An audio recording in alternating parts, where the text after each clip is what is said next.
In this video, we're going to go over a little issue I found with my four-wheel drive pickup truck during an inspection when I was changing the gear oil in the front differential. This is the front differential actuator breather tube. Nipple broken off here. I zoomed in. This is underneath the truck. I saw the breather hose dangling and was able to pull out the other side of the broken piece. Here it is on my tool card mat. So went to the Toyota, $500 for this part. It's like a whole assembly thing, and the nearest junkyard's over an hour away. So after looking at this little nipple, I think I'm going to attempt to super glue it back on there. I'm not sure if that's going to work or not, but I figure it's worth a shot. After looking at it, it's not a clean brake, so I think that'll work to my advantage. If I get it keyed in there properly with a little bit of extra material where the brake is, I think it will lock in. I think that it's very inaccessible. It's difficult to access, but it is accessible.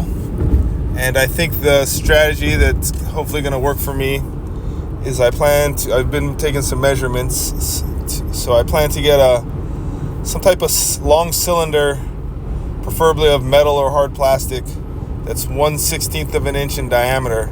That should fit inside of the breather hole nipple, the breather nipple hole, and hold it in place, while another tube of 1/16 inch inner diameter should slide over that and hold the nipple onto the assembly while the glue dries, and the inner cylinder would prevent the glue from clogging the breather hole path.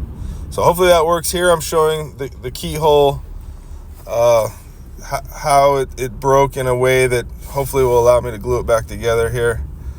So this should be a fun little DIY project. Hopefully I can save myself some money.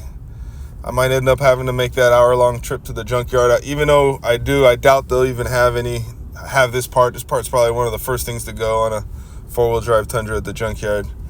And most of the Tundras will probably be two-wheel drive anyway. So a lot of mud under the truck, caked on the exhaust. It made the work a little harder, so I grabbed a quick toolkit here, some brushes and a pick to kind of clean it up a bit. Got to take it to the car wash. Here's a emergency roadside toolkit I assembled for my Toyotas that I could grab from one to the other.